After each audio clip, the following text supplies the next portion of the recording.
Welcome to radicalwellnesstv.com. This is Laura Lee, and I'm here to read to you the Declaration of Independence. The reason is because we're here to help you help yourself with your health naturally. And a big part of health is freedom. The Constitution has been put together by people that, if you investigate, is not exactly what is close to natural law. So the Declaration of Independence is actually closer to natural law than anything. The Law of the Land Handbook is something that you might want to check out online, and it sort of really dispels what have we signed up for anyway. So anyway, I'm just going to go ahead and read this. It is from the Citizens Rule book here. You can go ahead and order that. They're just pamphlets to pass around. It reads about the Constitution of the United States, but it does have the in Congress, July 4th, 1776, the unanimous declaration of the 13th United States of America.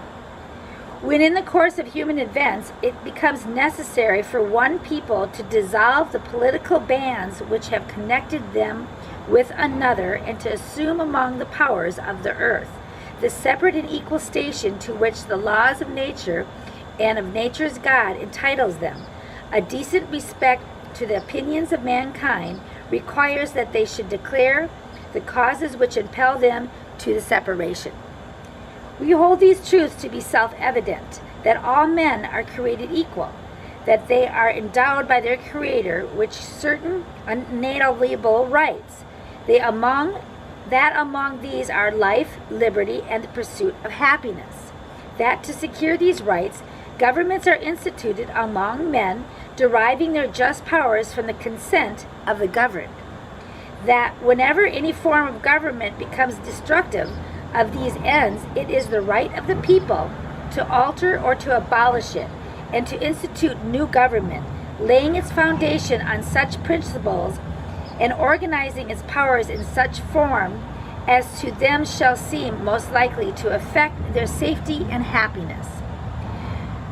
Prudence, indeed, will dictate that governments long established should not be changed for light and translucent causes, and accordingly all experience hath shown that mankind are more disposed to suffer while evils are unsufferable, than to right themselves by abolishing the forms to which they are accustomed.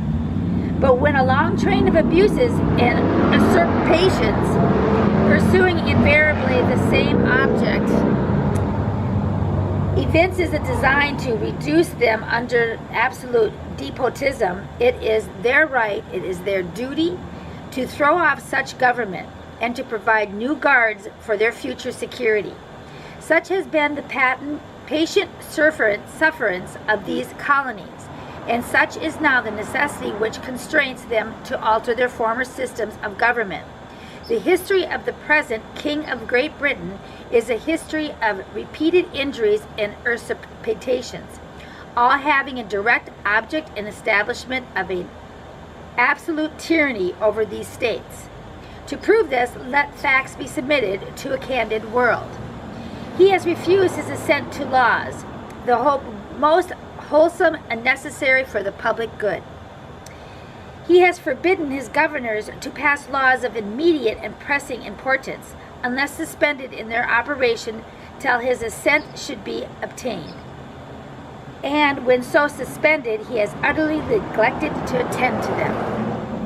He has refused to pass other laws for the accommodation of large districts of people, unless those people would relinquish the right of representation in the legislature, a right inestimable to them and formidable to tyrants only. He has called together legislative bodies at places unusual, uncomfortable, and distant from the dispository of their public records for the sole purpose of fatiguing them into compliance with his measures. He has dissolved representative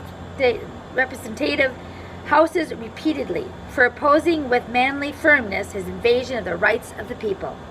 He has refused for a long time, after such dissolutions, to cause others to be elected, whereby the legislative powers, incapable of annihilation, have returned to the people at large for their exercise. The state remaining in the meantime exposed to all the dangers of invasion without and convulsions within.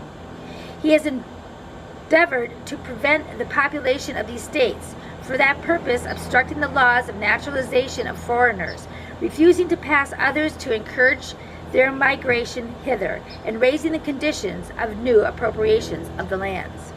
He has obstructed the administrative of justice by refusing his assent to laws for establishing judiciary powers. He has made judges dependent on his will alone for the tenure of their offices and the amount and payment of their salaries. He has erected a multitude of new offices and sent hither swarms of officers to harass our people and eat out their substance. He has kept among us in times of peace standing armies without the consent of our legislature.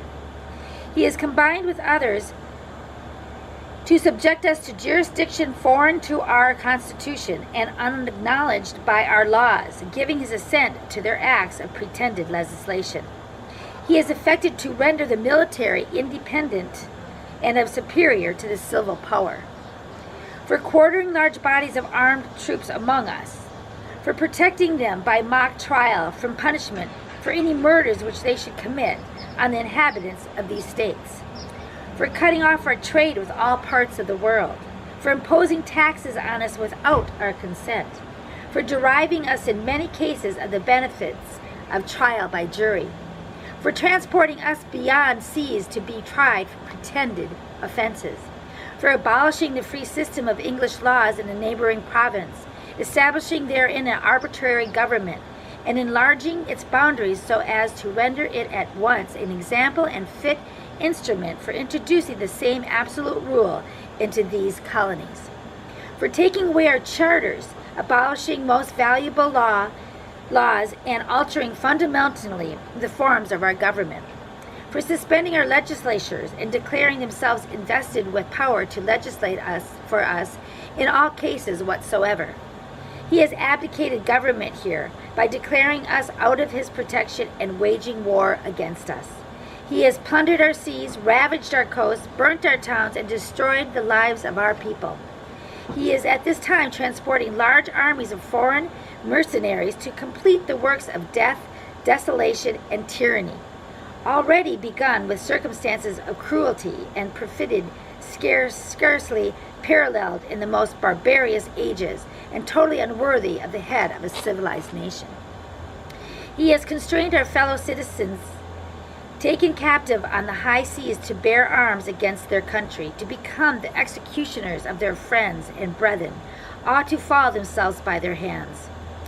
He has excited domestic insurrections amongst us, and has endeavored to bring on the inhabitants of our frontiers the merciless Indian savages, whose known rule of warfare is an undistinguished destruction of all ages, sexes, and conditions. In every state of these oppressions, we have petitioned for redress in the most humble terms. Our repeated petition have been answered only by repeated injury. A prince whose character is thus marked by every act which may define a tyrant is unfit to be the ruler of a free people. Nor have we been wanting in attention to our British brethren. We have warned them from time to time of attempts by their legislation to extend an unwarrantable jurisdiction over us. We have reminded them of the circumstances of our immigration and settlement here. We have appealed to their native justice and magnanimity, and we have conjured them by the ties of our common kindred to disavow these usurpations, which would inevitably interrupt our connections and correspondence. They too have been deaf to the voice of justice and to consanguinity. We must, therefore, acquiesce in the necessity which denounces our separation, and hold them, as we hold the rest of mankind, enemies in war. In peace, my friends. In peace, friends. We therefore, the representatives of the United States of America in General Congress assembled, appealing to the Supreme Judge of the world for the rectitude of our intentions, do in the name and by the authority of the good people of these colonies, solemnly publish and declare that these United States colonies are and ought to be free and independent states, that they are absolved from all allegiance to the British Crown, and that all political connection between them and the state of Great Britain is and ought to be totally dissolved, and that as free and independent states, they have full power to levy war, conclude peace, contract alliance, establish commerce, and do all other acts and things which independent states may of right to do. And for the support of this declaration, with a firm reliance on the protection of the divine providence, we mutually pledge to each other our lives, our fortunes, and our sacred honor. Signers of the unanimous declaration, according to the authenticated list printed by the Order of Congress of January 18, 1777. So New Hampshire, Massachusetts, Rhode Island, Providence, Connecticut, New York, New Jersey, and Pennsylvania. And it's all, and then it's Delaware, Maryland, Virginia, North Carolina, South Carolina, and Georgia. Then it says, your turn. You, as a juror, armed with merely with the knowledge of what a common law jury really is, and what your common law rights, powers, and duties really are, can do more to reestablish liberty and justice for all in this state and ultimately throughout all of the United States than all our senators and representatives put together. Why? Because even without the concurrence of any of your fellow jurors in a criminal trial, you and your single vote of not guilty can nullify every rule or law that is not common or constitutional law. It is precisely this power of nullification that makes the trial by jury one of your most important rights. It can protect and preserve all of its citizens' other rights. Think about that. Next time you get called for jury duty, say yes. As a matter of fact, go sit in on cases for lunch or whenever you find yourself some time and you just want something to do, go sit in on some court cases. You can do that. It's open to the public. And see what's going on with these people. They're innocents. They're just living life. And they're being captured by a system that's out of control. So, Citizens Rule Handbook. Check it out. Love life, and life will love you back. We can't do that if we're not free anymore. And sort of, we're not free right now. But we're getting free because the bad apple's getting out of there and new energy is moving in. So let's be it. Let's be happy. See you on the next video. Please make a comment, like, and share. Bye for now.